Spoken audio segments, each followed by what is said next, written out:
Bismillahirrahmanirrahim. Assalamualaikum warahmatullahi wabarakatuh. Perkenalkan, nama saya Syifa Mutia Rahmah dan rekan saya Rizky Muhammad Putra dari kelompok 8 akan membahas tentang sistem partikel 2. Sebelumnya, yang terhormat Ibu Siti Nurdianti Muhajir selaku dosen pengampu mata kuliah mekanika. Oke, langsung saja. Materi pembahasan yang pertama energi sistem, yang kedua gerak relatif pada sistem dua partikel, yang ketiga tumbukan dua dimensi, yang keempat tumbukan satu dimensi. Yang pertama energi sistem. Energi adalah kemampuan untuk melakukan kerja. Energi itu sifatnya kekal alias tidak bisa diciptakan dan tidak bisa dimusnahkan.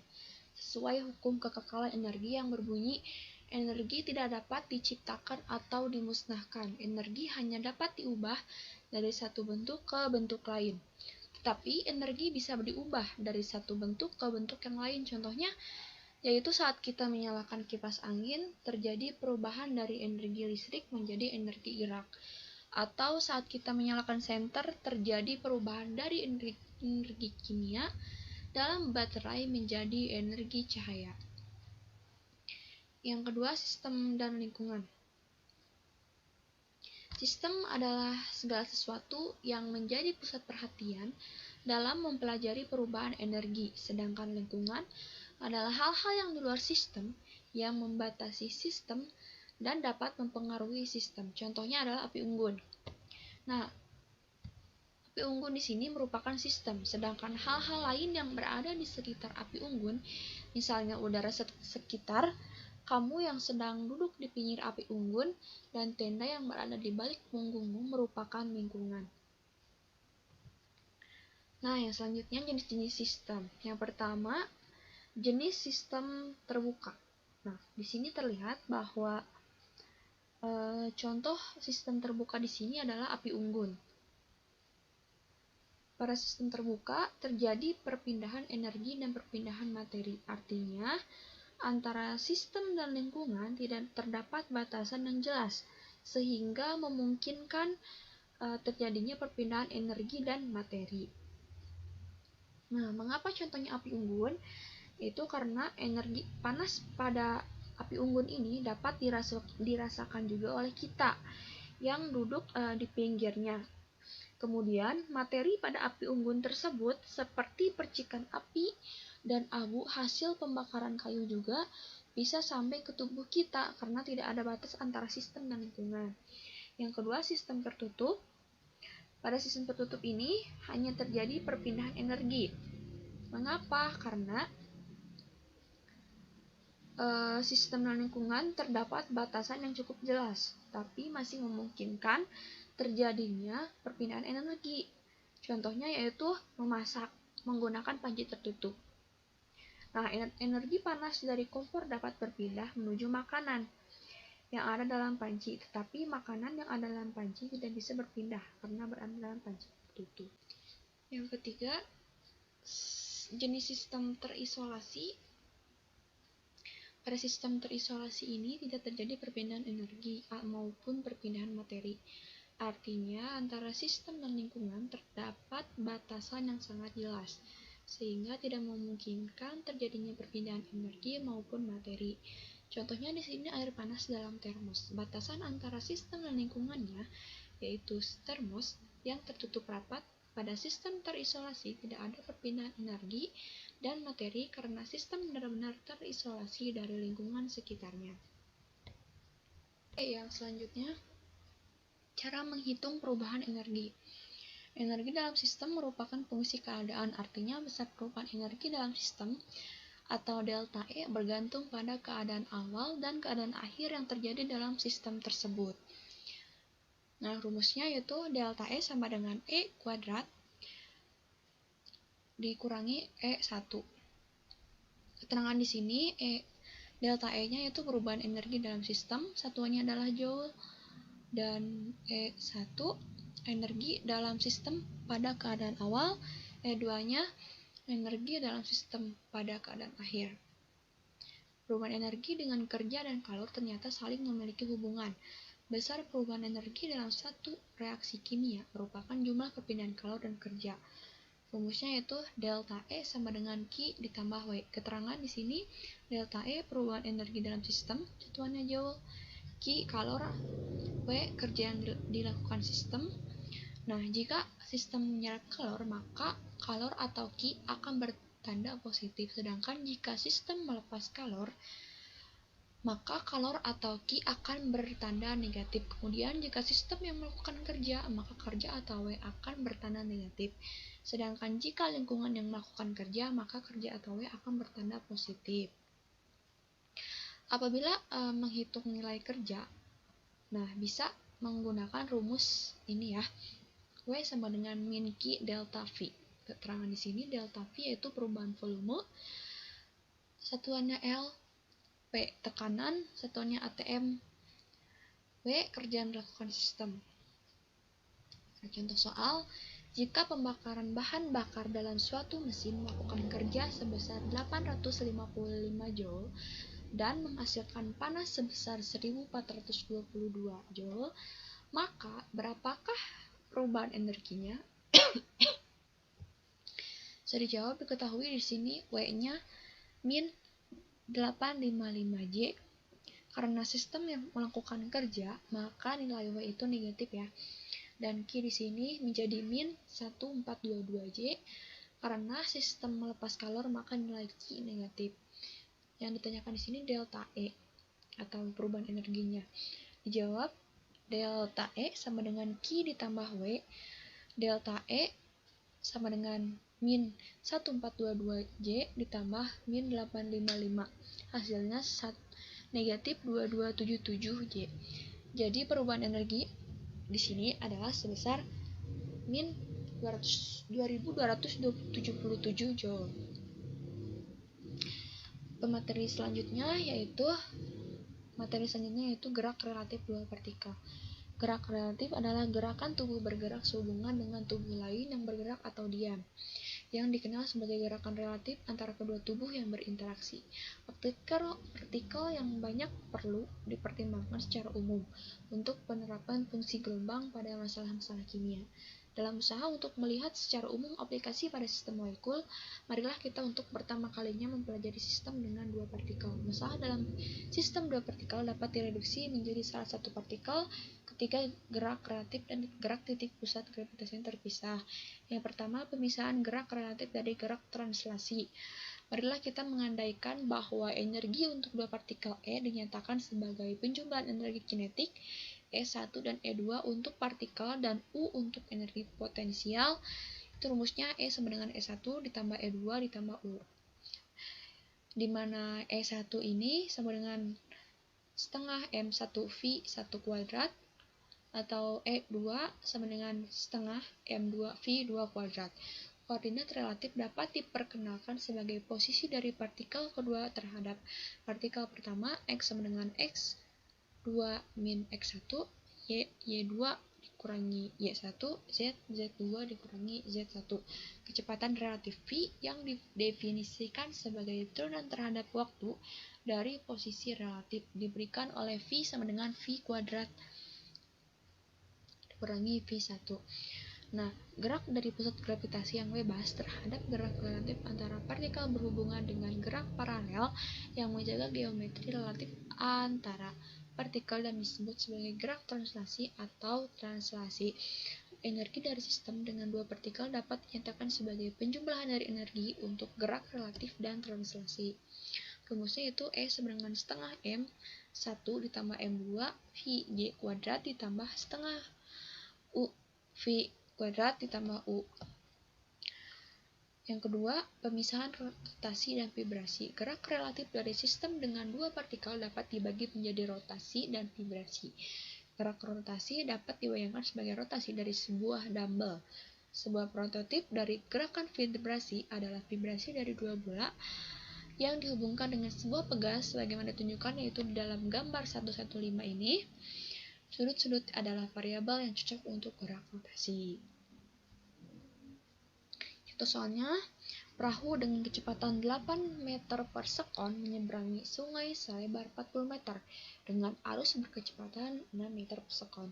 Jika perahu diarahkan tegak lurus terhadap arah aliran sungai, tentukan kecepatan perahu terhadap orang di pinggir sungai, jarak yang ditempuh perahu. Nah, penjelasan di sini yaitu kecepatan perahu terhadap orang di pinggir sungai. Kecepatan perahu terhadap orang di pinggir jalan adalah resultan kecepatan dari penjumlahan vektor kecepatan perahu dan kecepatan aliran sungai. Rumusnya VR sama dengan akar 8 kuadrat ditambah 6 kuadrat sama dengan 10 kuadrat meter per sekon. Yang B, jarak yang ditempuh perahu. Waktu yang dibutuhkan untuk sampai ke tepi adalah T sama dengan X per Pi sama dengan 40/8 sama dengan 10 meter per sekon. Cukup sekian yang dapat saya sampaikan. Terima kasih. Wassalamualaikum warahmatullahi wabarakatuh. Baik, Assalamualaikum warahmatullahi wabarakatuh. Di sini saya akan melanjutkan materi tentang tumbukan satu dimensi dan tumbukan dua dimensi. Yang pertama, tumbukan satu dimensi. Kita perhatikan sketsa. Jika tumbukan terjadi pada dua buah massa partikel, yaitu M1 dan M2, yang dibatasi untuk bergerak sepanjang garis lurus, maka hukum konservasi persamaan sepenuhnya menentukan kecepatan akhir, terlepas dari sifat interaksi antar gaya. Dengan kecepatan yang digambarkan pada sketsa, maka hukum konservasi memberi persamaan momentum dengan M1P1 ditambah M2P2 sama dengan M1P1 aksen ditambah M2P2 aksen. Dan persamaan energinya yaitu setengah M1P1 kuadrat ditambah setengah M2P2 kuadrat sama dengan setengah M1P1 aksen kuadrat ditambah setengah M2P2 aksen kuadrat ditambah Q.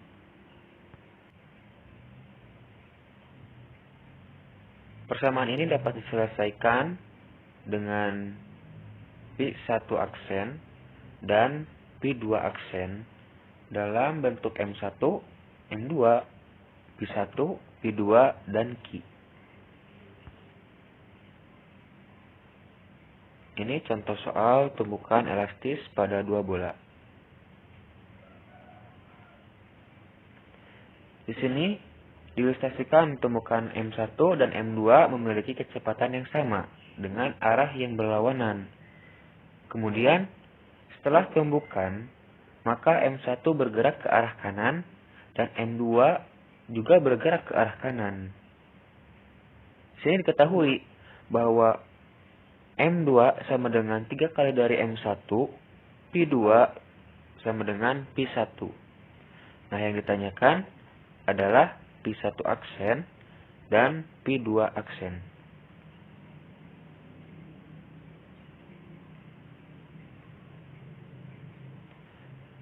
Kemudian M1 P1 ditambah M2 P2 sama dengan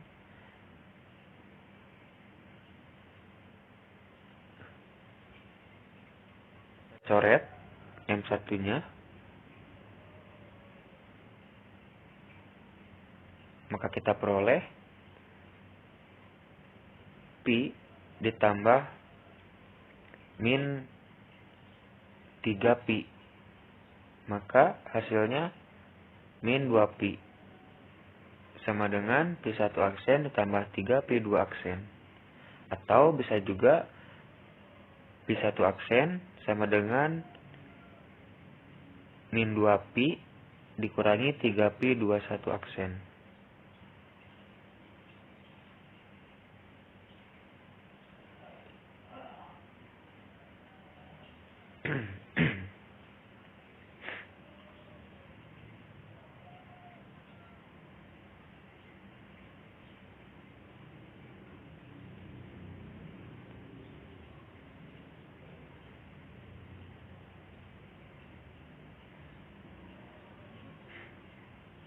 Kemudian, berdasarkan hukum konservasi juga, kita bisa tuliskan bahwa setengah M1 Pi1 kuadrat ditambah setengah M2 Pi2 kuadrat sama dengan setengah M1 Pi1 aksen kuadrat ditambah setengah M2 Pi2 aksen kuadrat.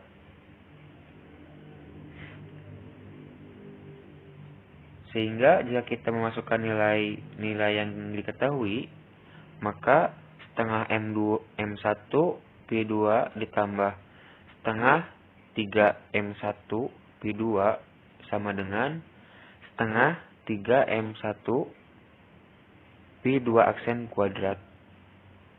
Dari jumlah maka hasilnya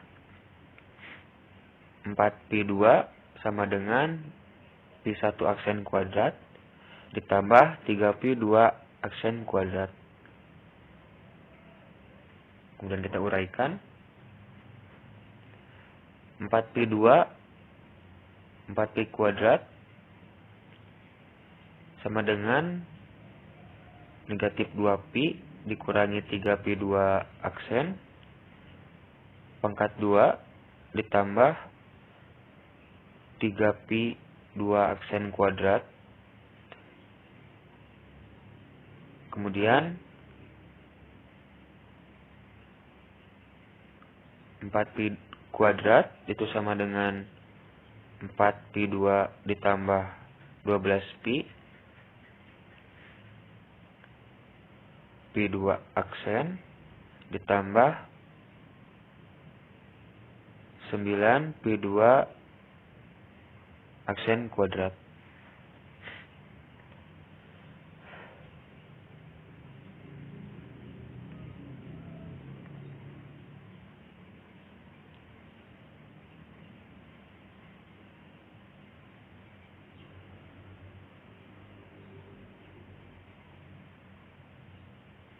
Selanjutnya 0 sama dengan 12 Pi2 aksen ditambah 12 Pi2 aksen kuadrat. Kita tandai persamaan 3. Kemudian solusi 1 itu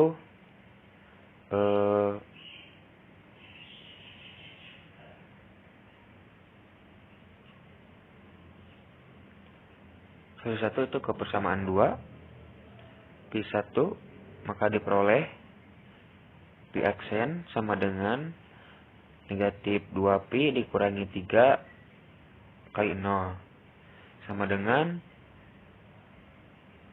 negatif 2Pi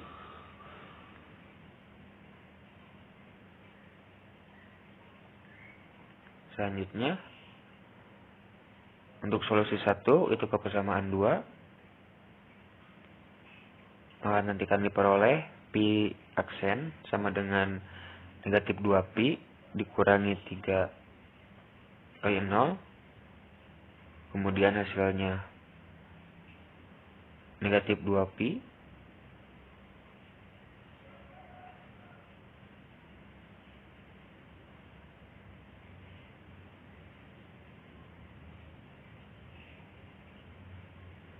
Maka hasil akhirnya Pi2 aksen sama dengan 0.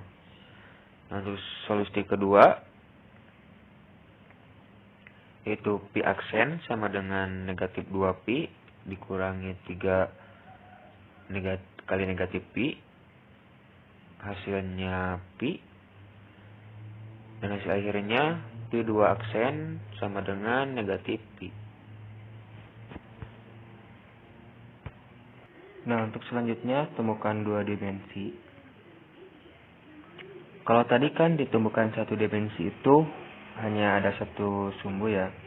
Nah, kalau di 2 dimensi ini nantinya akan ada 2 sumbu, yaitu sumbu X dan sumbu Y. Temukan 2 dimensi ini prinsipnya momentum kekal, maka diterapkan kekekalan momentum di masing-masing sumbu. Selanjutnya, jika temukan elastis, maka berlaku rumus P1 dikurangi P2 sama dengan P2 aksen dikurangi P1 aksen. Nah, ini hanya untuk 1 dimensi. Lalu bagaimana kalau tumbukan 2 dimensi? Nah, untuk 2 dimensi ini berlaku hukum energi kinetik kekal. Nah, ini yang rumus. EK1 ditambah EK2 sama dengan EK1 aksen ditambah EK2 aksen. Kemudian kita lihat contoh. Dalam bidang XY, partikel bermasa M, ini yang oranye, melaju sepanjang sumbu X dengan laju P0 sama dengan 20 meter per second. Menumbuk partikel lain, nah yang ini yang biru, bermasa 2M yang sedang diam. Setelah terjadi tumbukan elastik, nah berarti tumbukannya elastik. Tadi kan kalau elastik itu, maka berlaku rumus EK1 tambah EK2 sama dengan bla bla bla yang itu. Nah, partikel yang lebih berat terhambur ke arah yang lain. Hitunglah besaran kecepatan masing-masing partikel setelah tumbukan dan hamburan partikel bermasa 2M.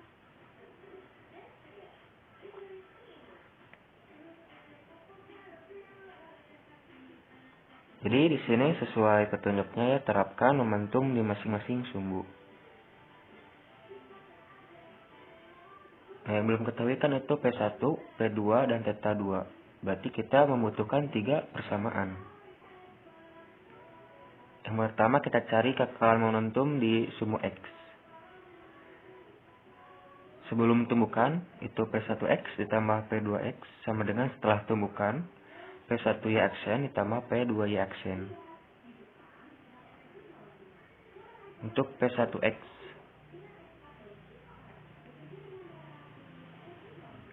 Nah, tadi kan sebelum tumbukan itu M bergerak ke arah X. Berarti langsung MP0 ditambah P2X itu tadi benda kedua dalam keadaan diam, berarti tidak ada gerakan, 0, sama dengan setelah tumbukan. Tadi si benda satu itu ke arah X,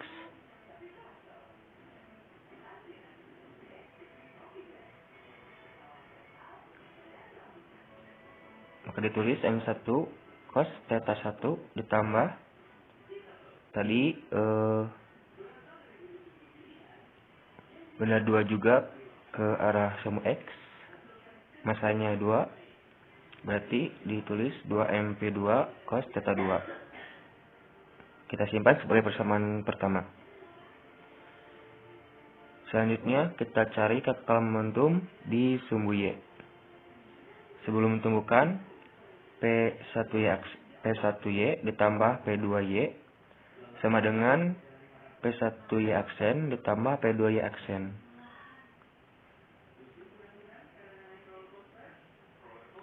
Yang tadi kita uraikan saja, maka akan didapat persamaan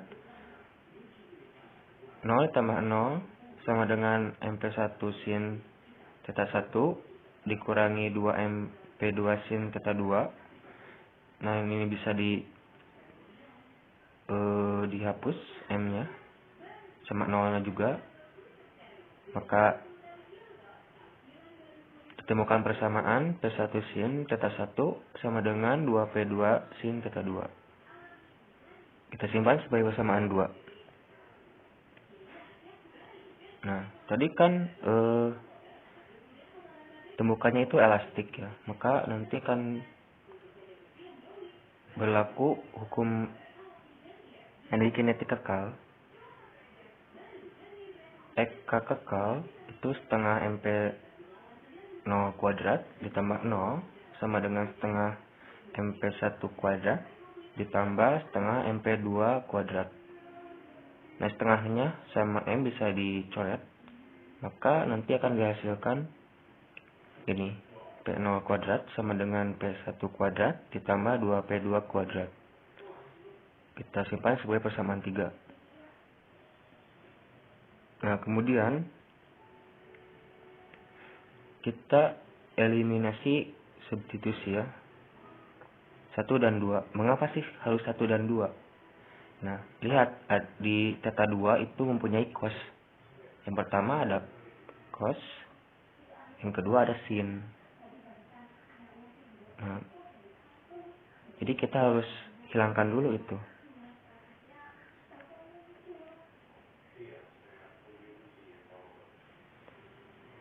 Bagaimana? Nah, kita gunakan identitas trigonometri bahwa sin kuadrat theta ditambah cos kuadrat theta itu sama dengan 1.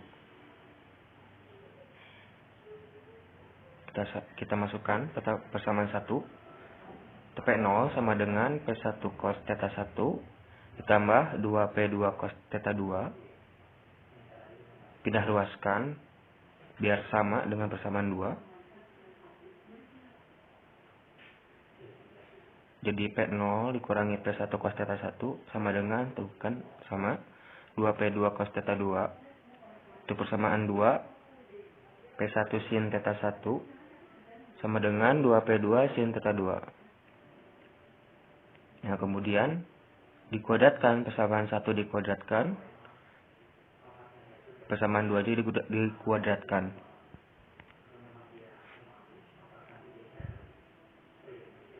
Diperoleh seperti ini. Nah, kemudian untuk yang ini, untuk P0 kuadrat dikurangi 2P0 P1 cos theta 1. Kita lihat, kan di sini ada cos kuadrat theta 1 ditambah sin kuadrat theta 1. Itu dari mana? Nah, kita lihat tadi hasil kuadratkan. Bahwa di kiri, itu di luas kiri itu ada cos theta 2 cos kuadrat theta 1 ditambah sin kuadrat theta 1. Nah, sedangkan di ruas kanan itu ada cos 2 theta 2 sama sin kuadrat theta 2. Berarti kita bisa gabungkan, maka hasilnya begini. Nah, sesuai dengan identitas trigonometri bahwa cos kuadrat theta 1 ditambah sin theta kuadrat 1 itu kan hasilnya 1. Nah, maka bisa diuraikan P4 P2 kuadrat sama dengan P1 kuadrat ditambah P0 kuadrat itu sama dikurangi 2P0 P1 cos theta 1. Kita simpan sebagai persamaan 4. Nah, kemudian substitusi persamaan 3 ke 4. Dan kita akan mencari P1 dan P2. Nah, kan di sini 4P2 kuadrat itu sendiri ya, berarti kita masukkan ke persamaan 3, tinggal kali 2.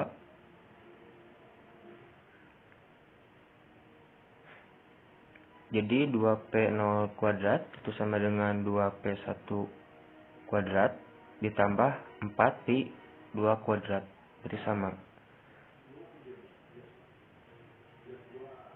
Tinggal pindah ruaskan.